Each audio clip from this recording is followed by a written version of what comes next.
ऐसे में अहाना माँ से आशीर्वाद लेकर अपने घर के लिए निकल जाती है। जब यह खबर अर्जुन को मिलती है तो वह फौरन गाड़ी लेकर अहाना को रोकने के लिए हाईवे के बस स्टेशन पहुंच जाता है।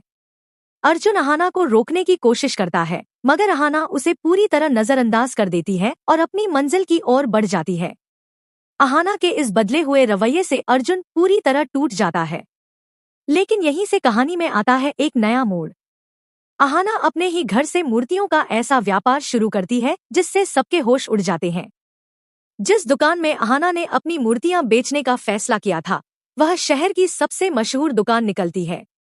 अगले ही दिन अहाना वहां जाकर अपनी मूर्तियों का सैंपल देती है और कुछ ही दिनों में उसकी मूर्तियों की इतनी मांग बढ़ जाती है कि पूरा शहर अहाना के नाम से गूंज उठता है।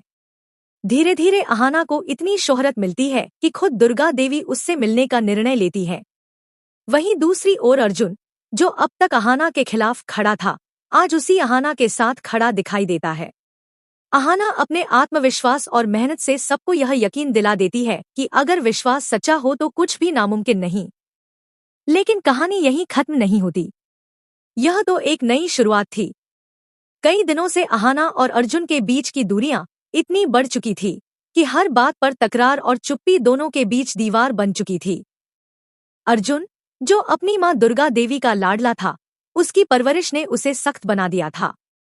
शायद इसी वजह से वह अहाना के हुनर को कभी समझ नहीं पाया। रिश्ता टूटने की कगार पर था और अहाना का दिल भी अब उम्मीद छोड़ चुका था। लेकिन किस्मत के पास दोनों के लिए कुछ और ही लिखा था। एक शाम अहाना अकेली आंगन में बैठी थी, आंखों में अधूरी बातों की नमी लिए। तभी फोन बजा और खबर सुनकर उसके कदमों तले जमीन खिसक गई। अर्जुन का एक्सीडेंट हो गया था। कुछ पल पहले जो इंसान उसके लिए अजनबी हो चुका था, उसी की जान बचाने के लिए अहाना अब जान की बाजी लगाने को तैयार थी। अस्पताल पहुंचते ही नजारा डरावना था।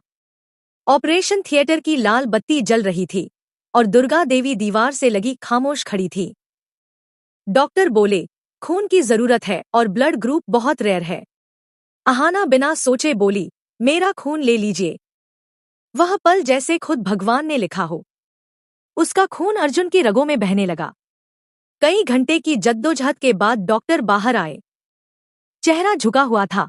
हमें अफसोस है, हम पूरी कोशिश कर चुके हैं। सन्नाटा छा गया। दुर्गा देवी बेहोश हो गई। सबकी रूह कांप उठी। लेकिन अहाना ने हार नहीं मानी। वह अर्जुन के पास गई, उसका ठंडा हाथ थामा और फूट फूट कर बोली, तुम ऐसे नहीं जा सकते अर्जुन। मैंने तुम्हें माफ किया। बस एक बार आंखें खोलो। और तभी उस सन्नाटे में एक हल्की सी धड़कन गूंजी। डॉक्टर चिल्लाए, अर्जुन जिंदा है। सचमुच अर्जुन की सांसें लौट आईं। यह किसी चमत्कार से कम नहीं था। प्यार ने मौत को हरा दिया था। लेकिन खुशी अधूरी थी। अर्जुन के पैरों ने काम करना बंद कर दिया था। घर की कमर टूट गई। अब जिम्मेदारी अहाना और दुर्गा देवी के कंधों पर थी। इसी बीच परिवार का पुराना दुश्मन पाल बाबू सामने आया, एक चालाक व्यापारी जो दूसरों की मेहनत से अपना घर सजाता था। उसने अहाना को लालच दिया, तुम मूर्तियां बनाओ, मैं उन्हें बेच दूंगा। मजबूरी में अहाना मान गई। दिनरात की मेहनत से अहाना मिट्टी को रूप देती रही और पाल बाबू उसकी रचनाएं अपने नाम से बेचता रहा। लेकिन सच ज्यादा दिन नहीं छिपा। एक दिन ईमानदार व्यापारी मिस्टर वर्मा ने जांच की और सच्चाई सामने आ गई। वे खुद अहाना के घर पहुंचे, टूटी मूर्तियां और थके हाथ देख बोले, बेटी, यह मूर्तियां नहीं भावनाएं हैं। अब से मैं सीधे तुमसे काम करूंगा। वह दिन अहाना की जीत का दिन था। चारुलता, पारोमिता और नीता, जो पहले उसका मजाक उड़ाती थी, अब गर्व से उसे गले लगा रही थी।